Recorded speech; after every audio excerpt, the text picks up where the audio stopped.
Hello everyone, welcome to Drawlipart channel. In today's video I am going to show you how to use mobile hotspot in your Samsung Galaxy A15 phone. Now the first thing you have to do is go to your settings app. From here go to connections, then tap on mobile hotspot and tethering, then tap on mobile hotspot.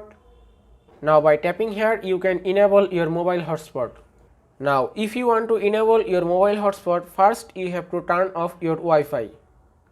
Now you can see in my phone Wi-Fi is turned off and mobile hotspot is enabled now. Also if you want to configure your mobile hotspot, you can easily do it from here.